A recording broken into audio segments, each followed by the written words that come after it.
You're ready to buy an animal, so you're ready to purchase your first reptile, or maybe one that you already have hundreds and you want to add one to your collection, and you're wondering which one would be the perfect for you. Now, in this video, we're going to go through a little bit of ball pythons, colubrids, and leopard geckos, and my experiences of actually purchasing my own animals and how I suggest other people to do so.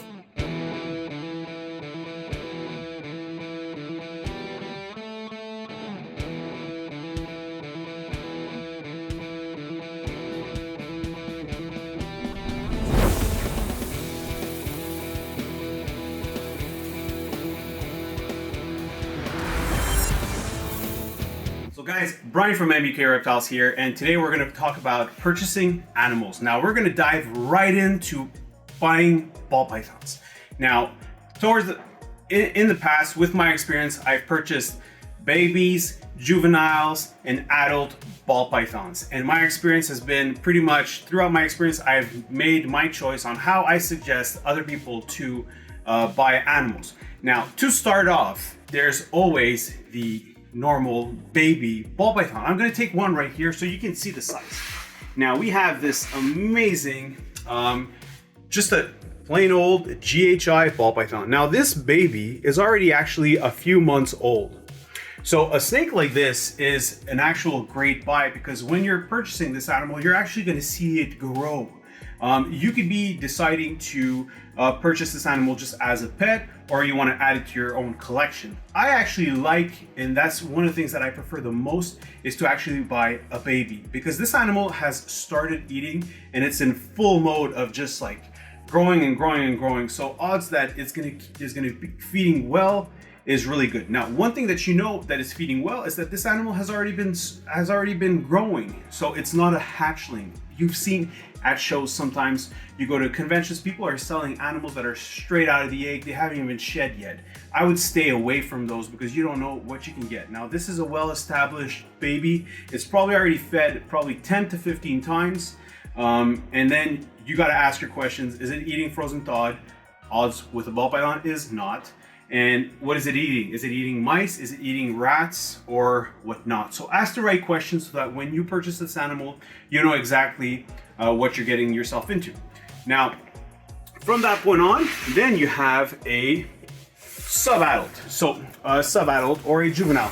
Now, a juvenile means that basically this animal is not breeding size. It's on the verge. Either if it's a male, it's actually really on the cusp of becoming breeding size, because we know that ball python males can breed as small as 500 grams.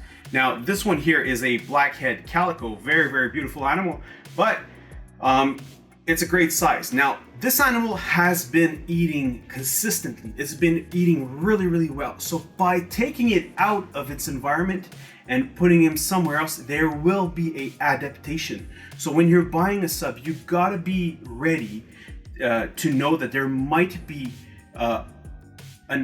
basically like just an adaptation for this animal to start feeding. Why? It might go off food. Why would it might go off food? Well, maybe because the environment is different. The humidity of my facility might be different than the humidity inside your home or inside your own racks. Maybe you don't use the same substrate. Maybe the temperature is different. There's a lot of little specs that might trigger this animal to go off. Now, it might do the opposite if it's an animal that hasn't been feeding well in those cases. But usually people try to sell nice high quality animals. So in that case, just know that. So don't be like, oh, you know what? This animal I'm gonna get it. If you're breeding it, I'm gonna get this animal within a few months. I'm gonna be breeding it because it's gonna just pound some food. It's been doing well. Probably not. Probably is gonna be a little bit longer than what you expect. Now, afterwards, you can always buy adult animals. Now, an adult animal like this vanilla hypo, now sometimes it happens, retired breeders or female. So bigger collection like we have, what happens is that we have to go through a rotation year in and year out. Every year we put out some adult females that are up for sale. And the reason being is that because we're upgrading our collection. So the quality of our collection is going up. In those cases, the animals that we actually sell are usually very healthy animals and animals that have been breeding for us quite nicely. Don't hesitate to ask the question, why are you selling this animal? You have to ask and do your due diligences a lot more when you're purchasing a big animal. Now this animal, where did it come from? Did I raise this animal? Now if I raised this animal from baby to adulthood and it's been staying in my facility for 10 years, for example, it's going to go through a little bit of a shock to be shipped to be established into a new environment. The food will be different. You guys might live in the US, we're in Canada. Honestly, our McDonald's Big Macs, they don't taste the same. So the rats will not be the same. The food's not necessarily the same. The water's not the same. There's so much things that change that it will trigger this animal to come off. Now, if we're selling females and the females have been laying, if they don't go on food right away, it doesn't mean that they're going to be breeding the following year. So you got to be patient. Now, sometimes that's a little bit why you get good deals. You pay less or you pay the same price for an adult as you'll pay for a baby because of the extra work that you got to put in to get those animals back into shape. So just don't hesitate to ask the right questions, and from that point on. So when it comes to ball pythons, me personally, I prefer buying babies or subs. Now, when I buy subs, I got to be ready that I know that it's going to take a little bit of time. I try not to purchase necessarily like sub males. I prefer buying baby males, but like sub females are pretty good because I know that I'm not going to breed them in the next year anyway, and I try to do so. I try to not push the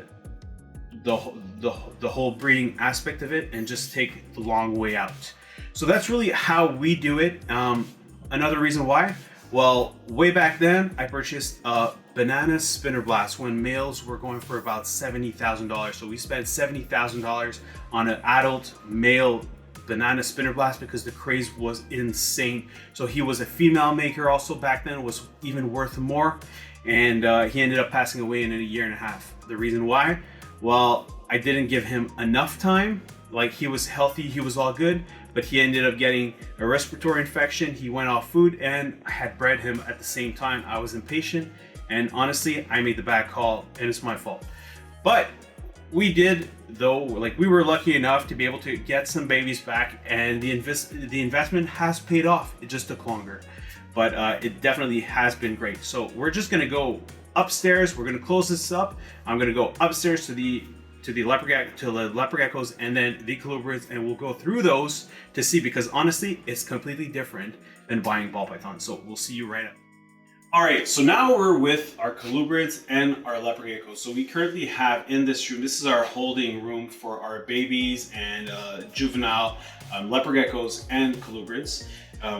Usually, currently right now, we have animals that are for certain shows. So we will be attending the Anaheim Expo. So if you guys are in California and you want to come by, make sure you send us a message. Comment down below if you guys are coming to the Anaheim. We will be at the Pomona in August as well. So we are definitely looking forward to see you guys out there.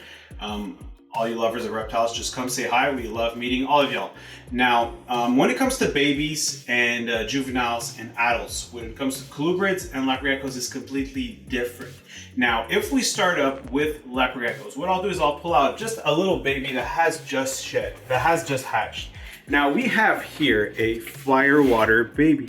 Now, beautiful. It's already grown, probably doubled its size, but baby leopard geckos are extremely stressed. Okay, they'll start screaming. This one hasn't been going too much, but I mean, they need to establish themselves yet. I do not like to sell baby leopard geckos. I like to grow my leopard geckos and make sure that I know what I'm selling. Now, one reason why is for the health. The second reason why is because I know exactly how this animal is gonna look. So what I want to sell an almost adult leopard geckos because they grow so fast, and within 8 to 10 months, they're already full grown and ready to sell. For example, this firewater will lose almost all its pattern and the color will get enhanced. So that's what we want to know. Now, when it comes to the sex as well, sometimes we do incubate bait sex. So basically, all eggs that were incubated at a high temperature will be mainly males, and the ones at a lower temperature will be mainly females. So we do that, but we like to see the colors. So for example, we like to sell our leopard geckos like this blood emerine, and right here. So this blood emerine is just impeccable. I mean, when it hatched out, it had patterns, but as it grew, the coloration came up and it just looks perfect. So that's what we like to do with this. Now, the other thing is that this animal has been eating mealworms its whole life. It's doing well.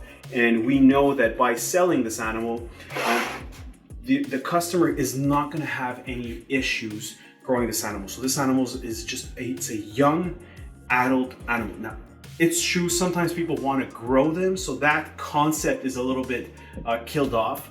But for me as a breeder, it's definitely very important for us to be able to make sure that the customer is having the best experience possible. Now, when it comes to NBK Reptiles, sometimes our service is a little bit off. So the reason why our service is off is because we actually put more time and effort into the quality of our animals. And the goal is for all the customers and everybody that comes do not have any issues.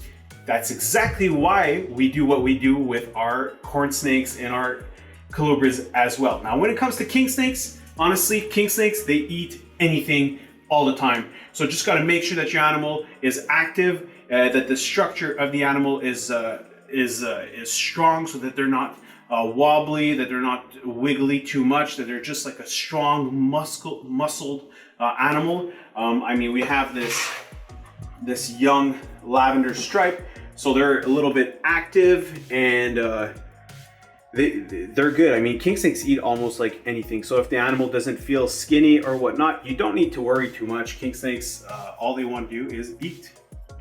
Now, with corn snakes, and especially the scaleless corn snakes, what we do is we like to sell them at a minimum of 6 months old. Now, what we have when they're about 6 months old will be like this albino tessera scaleless, and right here. So this animal has been established. It's already eaten probably 30 meals, if not more. We try to feed them every 3-4 days to try to get them like 2 meals a week. And from that point on, I know that if this animal will go from this size to a customer, it has been eating like for half of a year. So I ate like so many times, so the customer will not have any problem feeding this animal. And another thing with scaleless is that we've noticed that sometimes some babies are a little bit weaker now, and there might be some sudden deaths. Now, the sudden deaths for these scales usually happen within 6 months. So I want to make sure that I eliminate that, so that the customer that's going to purchase this animal is going to be a high quality animal. And also, we actually make sure that we give animals for the future that will be in the industry will be a nicer quality animal. So I don't want any animals that risk to produce babies that can have sudden deaths. So we definitely got to make sure that that's the case. Now, another thing that I like is that colubrids, they grow so well. So even if they grow up and they're maybe a year older than that, and they're about like a year and a half, 2 years, like this caramel motley scaleless, I mean, this is an amazing size. So you know that you purchased this animal, it's eating well, it's going to keep eating well. Most of the time, they don't. Colubrids eat almost anything, so like they don't go through like a downtime where they stop eating. They'll just keep eating food. The only thing that you have to monitor is actually the stools, because if again, like I mentioned about our food not being necessarily the same from where we're from, they might get like some like loose stools, so they might have maybe more greasy stools and whatnot. So just keep an eye to make sure that it's okay. Maybe slack off on the rats, because the rats tend to be a little bit more fat in percentage compared to mice. So make sure that we prefer to feed mice, so maybe to that, but just keep an eye on their digestion, you know. So that's the only thing. So when it comes to this, definitely really good for that case. When it comes to adult colubrids, just ask the right questions. Usually you don't necessarily have any issues, but you have to ask the questions, especially the age question. Female corn snakes, like in colubrids, usually like breeders like us, we actually breed them for 1 or 2, like we try to give them 2 clutches per year. Now this, honestly, I feel that it actually cuts down the life expectancy of the snakes almost in half. So if the snake was meant to live 30 years, odds are that if it's been bred its whole life, it's going to be cut down half of that to probably 15 years. So if it's already a 10-year-old animal, then odds are that even if you want to just grow them up, then it's a little bit more difficult. So you got to make sure that you know that you're going to go through this grieving process within the next following years. But to give a retired animal at a relatively good cost, a chance and a good home for the end of its life, it's actually very, very rewarding. And that's pretty much it. So I hope this little video has been helpful for all you guys. And then if you guys have options, you guys let us know down in the comments below what type of animals you prefer to have. And I'm not talking about the morphs, the genetics, or anything. I want to know, do you prefer to buy yourself a baby? Or do you prefer to buy yourself a juvenile and an adult? And as well, make sure that you tell me if you're an individual or if you're a breeder, where that's very important to know. And we're super interested in knowing that up. And then if you haven't done so before, make sure you click that subscribe button and you follow us with all those awesome videos that we try to pull up for you guys every week. And if you have noticed, we have started some shorts on YouTube, so check them out. So they're like the reels on Instagram. We're having a lot of fun doing so, and those will come out weekly as well. So until then, thank you for watching and no stress.